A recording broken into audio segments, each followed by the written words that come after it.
Hello students, कैसे हो आप लोग। आई होप आपकी पढ़ाई मस्त चल रही होगी।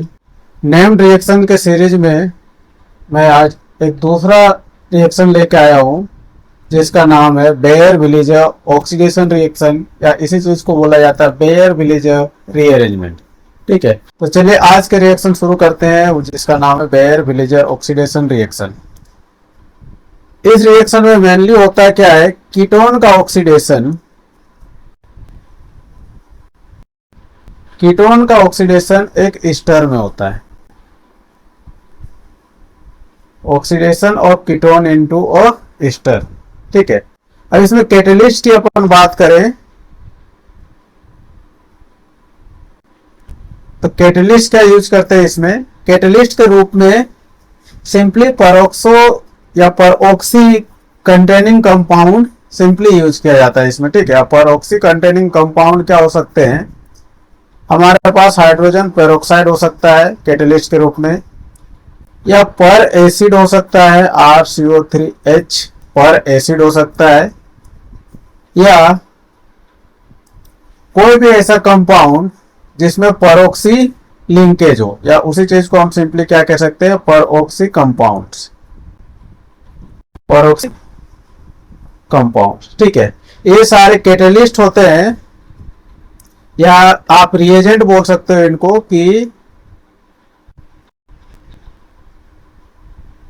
ये रिएजेंट्स होते हैं इस रिएक्शन को कैरी करने के लिए। और ये जो रिएक्शन होता है ये होता है in the presence of a acid catalyst. ये रिएक्शन एक एसिड कैटेलिस्ट के प्रेजेंस में होती है। This reaction takes place in the presence of an acid catalyst. ठीक है, तो इस रिएक्शन में मेनली क्या हो रहा है, एक कीटोन का कन्वर्जन ईस्टर में हो रहा है विद द हेल्प ऑफ पर एसिड या पर ऑक्सी कंटेनिंग कंपाउंड, और इसमें कैटेलिस्ट के जैसा जो एक्ट करता है दैट इज एन एसिड। ठीक है, इस रिएक्शन के मैकेनिज्म की बात करें अपन, ठीक है, तो सबसे पहले हमारे पास एक कीटोन होता है।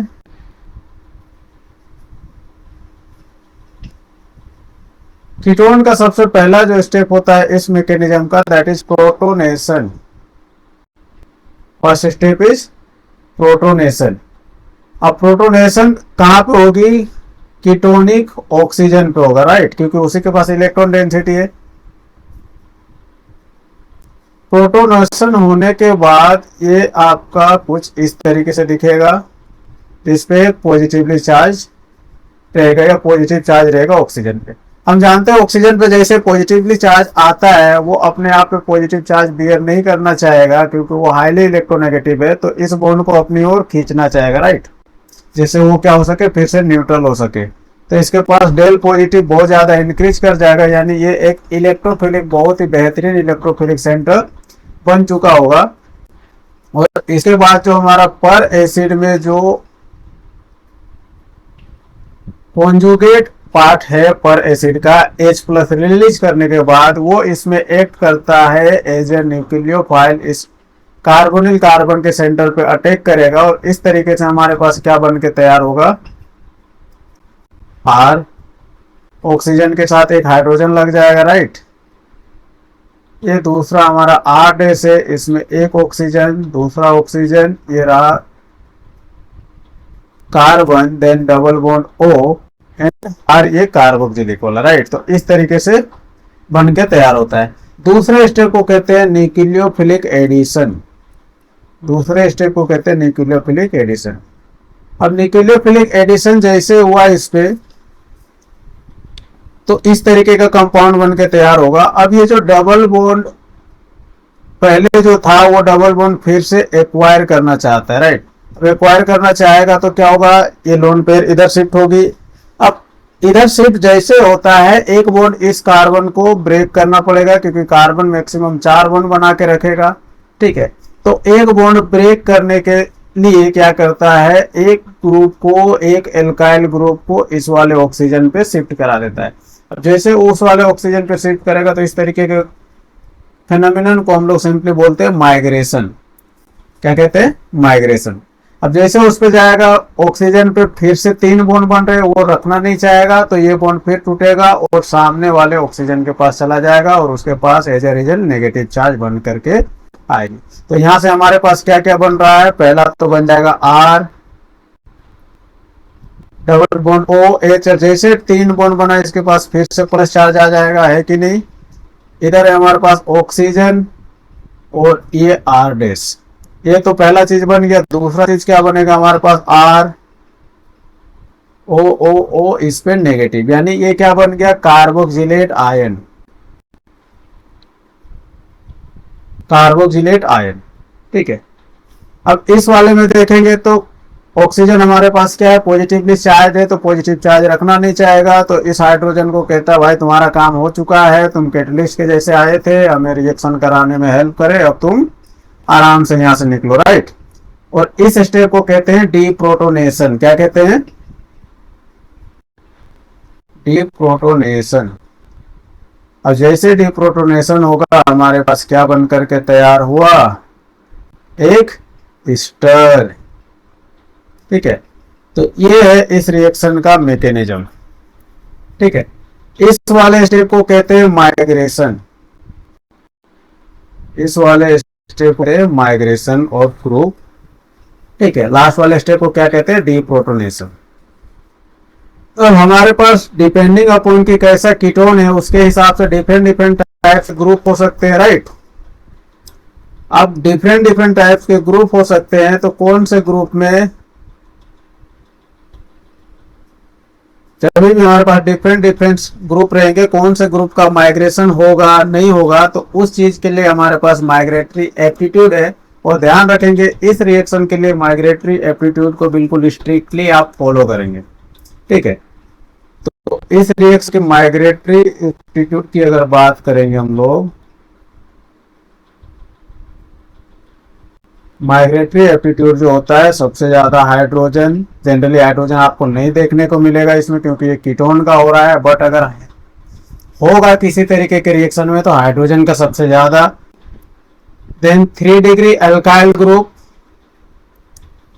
देन 2 डिग्री अल्काइल ग्रुप, और 2 डिग्री अल्काइल का जो माइग्रेटरी एप्टीट्यूड होता है that is similar to benzyl या फिर फिनाइल ग्रुप। बेंजाइल या फिनाइल का लगभग बराबर होता है migratory aptitude at that of 2 degree alkyl group. इसके बाद 1 डिग्री अल्काइल ग्रुप, फिर होता है हमारे पास साइक्लोप्रोपाइल, फिर होता है लास्ट में मिथाइल। ये है माइग्रेटरी एप्टीट्यूड इस चीज का, ठीक है। हम फिर से पहले वाले रिएक्शन में चल रहे हैं जहां पे मैकेनिज्म लिख के रखे। अब देखो हम क्या कर रहे हैं, सिंपल सा एक मॉडिफिकेशन कर रहे हैं, आप इसको मॉडिफिकेशन बोल लो या जुगाड़ बोल लो। इस वाले ऑक्सीजन को मैं दूसरे तरीके से रिप्रेजेंट कर रहा हूं, आप इसको स्माइली कह सकते हो, ठीक है। इसको स्माइली के जैसा लिख रहे हैं। अब जैसे इसको स्माइली के जैसा रिप्रेजेंट कर रहा हूं तो आपको यहां से पता चल रहा होगा कि कौन सा ऑक्सीजन आकर के इस पे जुड़ रहा है, ठीक है। तो ये तो मैकेनिज्म था, मैकेनिज्म आपको सिर्फ नॉलेज के लिए दिया गया है, किसी भी क्वेश्चन को बनाने के लिए मैकेनिज्म की आपको हेल्प नहीं लेनी है। अब इन मतलब डायरेक्ट किसी भी क्वेश्चन को सॉल्व कर सकते हो, चाहे किसी भी तरीके का कीटोन दिया रहेगा आप उसको डायरेक्ट बिल्कुल विद इन सेकेंड कर सकते हो, ठीक है। तो मैकेनिज्म के थ्रू जो जाओगे दैट इज और नॉर्मल जिंदगी, जिसको हम आम जिंदगी कहते हैं, ठीक है। अब डायरेक्ट शॉर्ट तरीका मैं बताता हूँ बेयर विलेजर ऑक्सीडेशन रिएक्शन का, जिसको हम बोलेंगे सिंपली मेंटोस जिंदगी या हमारा जुगाड़ या ट्रिक, आप जो भी बोल लो, ठीक है। तो एक चीज सिंपली आप याद रखो कि पर एसिड जो होता है हमारे पास, इसको मैं इस तरीके से रिप्रेजेंट करके दे रहा हूं आपको। इसमें क्या बना रखा है हमने, स्माइली, राइट। तो पर एसिड का जो काम होता है सिंपली आप ऐसे समझो, इसका काम होता है इलेक्ट्रॉन रिच सेंटर को स्माइल पास कराना, इलेक्ट्रॉन रिच साइड में स्माइली या स्माइल पास करना। ठीक है, सिंपली आप इस लाइन को याद रखो, उसके बाद आपको कोई भी मैकेनिज्म को याद कर रखने की जरूरत नहीं है, आप डायरेक्ट सारे क्वेश्चंस कर सकते हो। ठीक है, तो चलिए कुछ क्वेश्चंस प्रैक्टिस करते हैं। अगर आपके पास क्या है, सिंपल एक मान लीजिए सिमेट्रिकल एल्केन सिमेट्रिकल कीटोन है।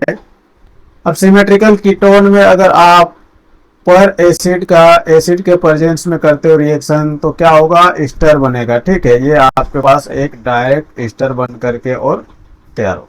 क्योंकि इसमें दोनों सिमेट्रिकल था, तो आप किधर भी लगा दो, प्रोडक्ट आपका सेम ही बनेगा। ठीक है, अब इसी चीज को चलो हम दूसरे एग्जाम्पल से समझते हैं। मान लीजिए हमारे साइड एक साइड में एक इथाइल ग्रुप है, दूसरे साइड में एक इथाइल ग्रुप है। ठीक है, रिएजेंट सेम ही रहेगी।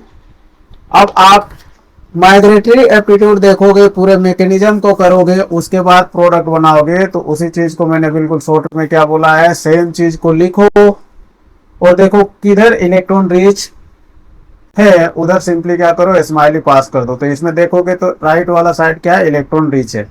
तो कुछ नहीं करना है आपको, कार्बन ग्रुप को लिखो, फिर O C2H5 प्रोडक्ट। आपको बहुत ज्यादा टेंशन लेने की जरूरत नहीं है। और ये कौन वाला ऑक्सीजन होगा, वही वाला ऑक्सीजन होगा, स्माइली वाला, राइट। चलो, तो इस तरीके से मैं आपको कुछ क्वेश्चंस देता हूं, आप उसके प्रैक्टिस को बिल्कुल डायरेक्ट करोगे, आपको मैकेनिज्म करने की कोई जरूरत नहीं है।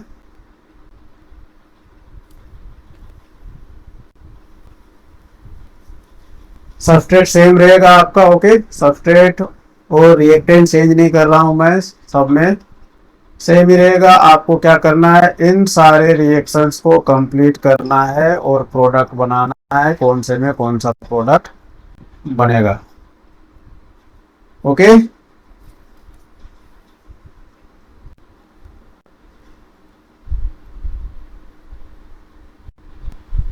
देखो कई बार स्टीरियो केमिस्ट्री दिया रहता है, तो स्टीरियो केमिस्ट्री से आपको घबराना नहीं है, क्योंकि जिस कार्बन पे रिएक्शन हो रही होती है, जिस सेंटर पे हो रही होती है, उसी सेंटर का स्टीरियो केमिस्ट्री चेंज होता है। उसके अलावा किसी भी सेंटर में किसी भी तरीके का स्टीरियो केमिस्ट्री चेंज नहीं होता है।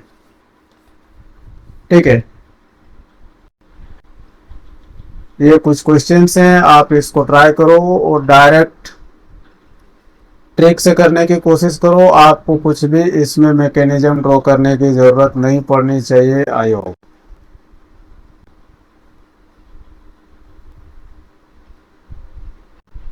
PH means phenyl, okay. PH means phenyl.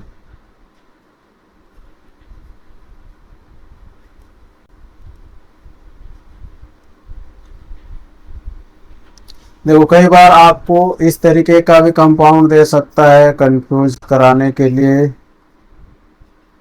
Migratory aptitude को लेकर के। ठीक है,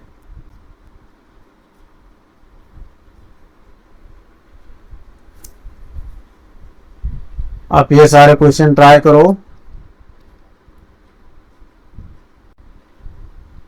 मेरे हिसाब से इजली बन जाने चाहिए, नहीं बनते तो कमेंट बॉक्स में आप जरूर टाइप करें कि सर इस क्वेश्चन में हमें दिक्कत हुआ।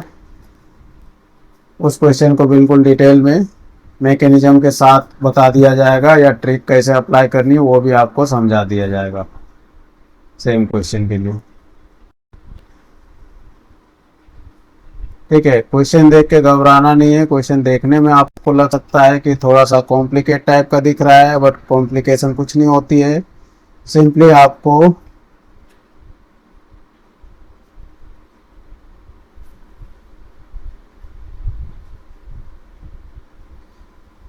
बस रिएक्शन को समझना है। एक बार जब समझ गए तो उसके बाद किसी भी तरीके का कोई दिक्कत परेशानी, कोई भी समस्या नहीं होनी चाहिए रिएक्शन को करने में।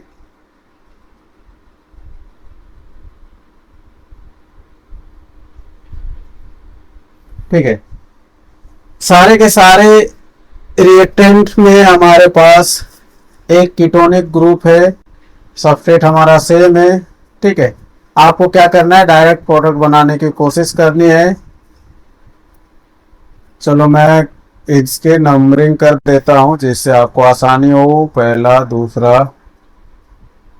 This one is third, fourth, fifth, this one is sixth, seventh. चलिए, तो मैं कुछ क्वेश्चंस को यहाँ पे डिस्कस कर देता हूँ, बाकी आप सारे क्वेश्चन अपने हिसाब से ट्रिक लगा करके कर सकते हो। ओके,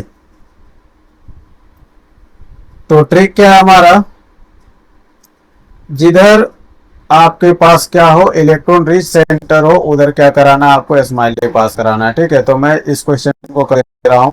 इस क्वेश्चन में देखेंगे तो हमारा राइट साइड में क्या है, दो दो एक एक मिथाइल ग्रुप लगे हुए हैं। ठीक है, दोनों पे एक एक मिथाइल ग्रुप लगे हुए हैं, यानी राइट साइड वाला जो सेंटर है इसके क्या है, इलेक्ट्रॉन रिच है। तो आपको करना कुछ नहीं है, इस वाले कार्बन के बगल में स्माइली यानी ऑक्सीजन लगा दो, बन करके प्रोडक्ट तैयार है। इसमें दोनों सिमेट्रिकल है, तो नेक्स्ट वाले में आप किधर भी लगा दो ऑक्सीजन, प्रोडक्ट आपको सेम ही मिलेगा। राइट, तो नेक्स्ट वाले के लिए आपको ज्यादा टेंशन लेने की जरूरत नहीं है। इन स्ट्रक्चर्स को देख के हो सकता है आप बहुत ज्यादा कंफ्यूज हो जाओ या बहुत ज्यादा सोचने में पड़ जाओ कि कौन सा बनाएंगे, क्या बनाएंगे, कैसे बनाएंगे। तो आपको सिंपली इलेक्ट्रॉन रिच सेंटर को देखना है कि इलेक्ट्रॉन रिच सेंटर कौन सा है और कौन सा साइड इलेक्ट्रॉन रिच साइड है, उसके बाद काम आपका आसान है। ठीक है, जैसे मान लो पहले क्वेश्चन की बात करते हैं, तो इधर क्या है, जैसे आप अगले कार्बन पे पहुंचते हैं, इस वाले कार्बन पे, इधर कार्बन है, इस पे दो दो कार्बन लगे हुए हैं। इधर देखते हो तो आगे क्या है, एक कार्बन है, उस पे अगला एक ही कार्बन लगा हुआ है, यानी ऊपर क्या है, इलेक्ट्रॉन रिच है। तो सिंपली क्या करना है, ऊपर वाले साइड में आपको कुछ नहीं करना है, सिंपल सा एक ऑक्सीजन उसमें ऐड कर देना है। ये ऑक्सीजन ऐड कर दो आप इसमें, दिस इज द प्रोडक्ट। ठीक है, इस तरीके से सारे रिएक्शंस आप इजीली कर सकते हो। ठीक है, सारे रिएक्शंस आप कंप्लीट कर लेना। आई होप आपको ये ट्रिक पसंद आया होगा। इस तरीके से आप बेयर विलेजर ऑक्सीडेशन के सारे रिएक्शन इजीली कर सकते हो। अगर पसंद आया होगा तो do like, share and subscribe the channel.